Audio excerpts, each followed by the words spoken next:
नमस्कार मित्रों, मैं सावी शुक्ला एस्ट्रोवर्ड से आप लोग के समक्ष और आज बात करने जा रही हूँ सावन महीने की। जी हाँ, सावन महीना स्टार्ट हो गया है और आरंभ होने के बाद सावन महीने के आरंभ होने के बाद आपको कुछ मैं ऐसे आसान उपाय बताऊंगी, खत्म होगी आपकी जीवन की सारी परेशानियाँ। तो जानते हैं कैसे। जैसे कि हिंदू कैलेंडर के अनुसार अगर देखा जाए तो आषाढ़ माह में जो है सावन महीने के विशेष महत्व होते हैं। जैसे कि सावन का महीना भगवान शिव को अत्यधिक प्रिय है। सावन का महीना चतुर्मास का पहला महीना होता है और इस समय जो है भगवान संचालन करते हैं, क्योंकि सृष्टि का संचालन इसलिए करते हैं क्योंकि भगवान विष्णु जी क्षीर सागर में निद्रा में चले जाते हैं। इन 4 महीनों तक वो निद्रा में रहते हैं और ऐसे में अगर आप देखा जाए तो शुभ और मांगलिक कार्य भी थम जाते हैं। पूरे सावन के महीने में शिव जी की कृपा का विशेष लाभ उठाया जाता है और उनकी आराधना भी की जाती है। सावन के महीने में अगर देखा जाए तो पूजा अर्चना से लेकर आप हर इच्छा मनोकामना को पूर्ण करने के लिए तत्पर रहते हैं। अच्छा, अभी बात करती हूँ उपायों की तरफ की। उपायों को अगर आप अपना ले तो आपके जीवन में जो कष्ट है ना वो कम हो जाएगा। हालांकि कष्ट तो आता ही है, सभी की लाइफ में है, कुछ ना कुछ थोड़ा बहुत कष्ट सभी की लाइफ में है। लेकिन अगर हम थोड़े बहुत छोटे मोटे उपाय करते हैं तो हमारा कष्ट दूर हो जाता है।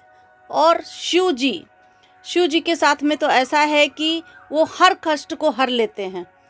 तो आज हम आपको कुछ ऐसे उपायों के बारे में बताएंगे कि जो आपके जीवन में अगर आपने कर लिया, इस सावन माह से चालू कर दिया, तो आपको कष्ट कम होगा। जो आपके पास में ज़्यादा कष्ट आता है, जैसे कि आप दवाई इत्यादि लगा दोगे, तो जैसे कि आपको परेशानी है, कहीं भी आपको चोट चाट लग गई है और दवाई लगाएंगे तो आपको कम कष्ट होता है ना। होता तो है कष्ट मगर कम होता है। वैसे इस सावन महीने में अगर आप उपाय कर ले रहे हो तो आपको कम कष्ट होगा। बात कर लूँ कि अगर वैवाहिक जीवन होता है तो उसमें बहुत सी समस्याएं उत्पन्न होती हैं और कभी कभी खटर पटर पति पत्नी के बीच में चला करती है। तो इस सावन महीने में अगर पति पत्नी वैवाहिक जीवन में पति पत्नी अगर ऐसा कार्य करते हैं, जैसे कि जो भी समस्याएं हैं उनकी लाइफ में चल रही हैं इस वक्त, वो सब दूर हो जाती हैं। जैसे कि करना क्या है उनको, भगवान शिव और माता पार्वती एक आदर्श वैवाहिक जीवन के लिए एक आदर्श प्रतीत होते हैं। काफ़ी अच्छा उनका पहचाना जाता है कि माँ पार्वती और शिव जी की अगर आप फोटो लगाते हैं अपने पास में तो आपको वैवाहिक जीवन में थोड़ा सा समस्याओं का सामना कम करना पड़ता है।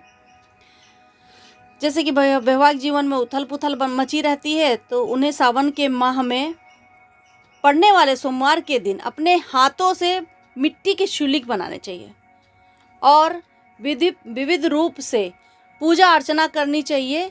मिट्टी के शिवलिंग पर आपको सोमवार का व्रत रख कर दूध में हल्दी और केसर मिलाकर मतलब शिव जी को अर्पण करना चाहिए। ऐसे आपका वैवाहिक जीवन सुखमय होता है। अगर आपके घर में नकारात्मक ऊर्जा का वास है और ख़त्म होने का नाम ही नहीं ले रही है, नकारात्मक ऊर्जा ऐसा होता है कि एवरी टाइम आपके घर में रहती है। जैसे कि आप कहीं बाहर से घर के अंदर आए तो कुछ ना कुछ आप निगेटिविटी अपने साथ लाते हो। तो लोग बोलते हैं ना कि सुबह मैंने तो ये सब कर दिया था, मतलब जल छिड़क दिया या फिर नमक वाला पोछा लगा दिया, अब मेरे घर में नकारात्मक ऊर्जा नहीं है। लेकिन कोई भी बंदा अगर आता है आपके घर पे तो वो नकारात्मक ऊर्जा लेकर ही प्रवेश ही करता है, वो नकारात्मक ऊर्जा के साथ में, क्योंकि उसके आसपास का वातावरण ज़रूरी नहीं है कि वो सकारात्मक रहे। तो इसके लिए आपको करना क्या है कि समय समय पर घर के अंदर नकारात्मक ऊर्जा का जो प्रवेश होता है, इसके कारण घर में तनाव और आर्थिक स्थिति की समस्याएं भी पैदा हो जाती हैं।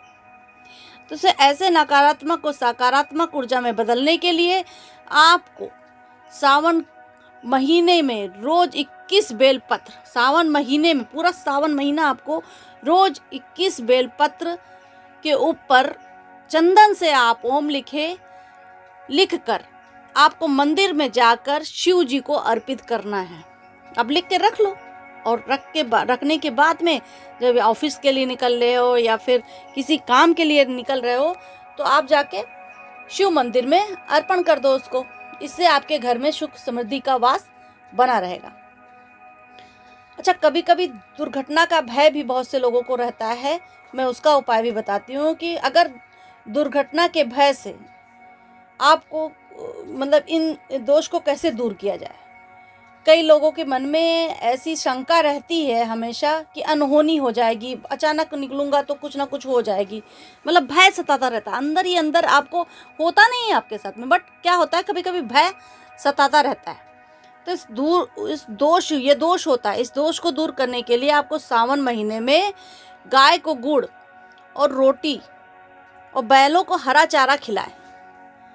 इससे क्या होगा, आपके अंदर का भय भी निकलेगा और महामृत्युंजय का जाप कंटिन्यू करना चालू कर दें। मनोकामना की पूर्ति के लिए उपाय, जैसे आपकी बहुत इच्छा है, कोई विश मांग ली है आपने, तो उसकी मनोकामना की पूर्ति के लिए उपाय बताती हूँ कि जल्द से जल्द आपकी इच्छा पूरी हो जाएगी। क्योंकि सावन महीने में भगवान शिव को अगर आप फल की प्राप्ति चाहते हो तो शिव पर काला तिल जल में मिलाकर आप अर्पण करो, उनको चढ़ाइए आप। और इस पूरे सावन महीने में आपको करना है, जो भी इच्छा मांग के ये काम करना है, इससे आपकी इच्छा की पूर्ति होगी। आर्थिक स्थिति को अगर मजबूत करना चाहते हैं तो फिर उसके लिए क्या उपाय है कि अगर किसी जातक की आर्थिक स्थिति अगर कमज़ोर चल रही है तो सावन के महीने में कुछ उपाय ऐसे करें जिससे आपकी आर्थिक स्थिति मजबूत होगी। और करना क्या है, आपको पूरब दिशा की ओर मुख करके मसूर की दाल के साथ एक छोटा सा शंख और 7 कौड़ी रख दें। पूरब दिशा की ओर मुख करके मसूर की दाल के साथ एक छोटा सा शंख और 7 कौड़ियाँ आती हैं, उनको रख दीजिए। और उसके बाद ओम गम गणपते नमः का जाप करें। इससे आपको आर्थिक स्थिति में मजबूती आएगी। रख दें, रोज आप ये काम करोगे, रोज रखोगे उसको और रोज वहाँ से उठा के अपने मतलब पास में रख सकते हो। ओम गम गणपते नमः का जाप कीजिए। जैसे कि शंख है और 7 कौड़ी है, उसको अपने पास में रखिए, मसूर की दाल दान कर दीजिए। अगर नज़र इत्यादि लगती है तो उसके लिए भी उपाय बता देती हूँ मैं आपको कि सावन के महीने में भगवान शिव के मंदिर में प्रतिदिन आप पूजा अभिषेक करने के बाद पूरे घर में गौमूत्र का छिड़काव कर दें। इससे नज़र भी कम होगी और आपके घर में सकारात्मक ऊर्जा का वास भी रहेगा। चलिए जी, फिर सावन महीने की बहुत सी खबरें मैंने आपको दे दी हैं, मतलब उपाय आपको बता दिए हैं। इससे आपकी जीवन में थोड़ी बहुत परेशानियां कम होंगी। आप ध्यान दीजिए अपने आप का और इन उपायों को हृदय में जो है श्रद्धा पूर्वक बोलते हैं, हृदय में वो भावनाएं होनी चाहिए आपके अंदर कि ये उपाय आप करें। इसके साथ में प्लीज़ मेरे चैनल को लाइक, सब्सक्राइब एंड शेयर करें। सावी शुक्ला का नमस्कार।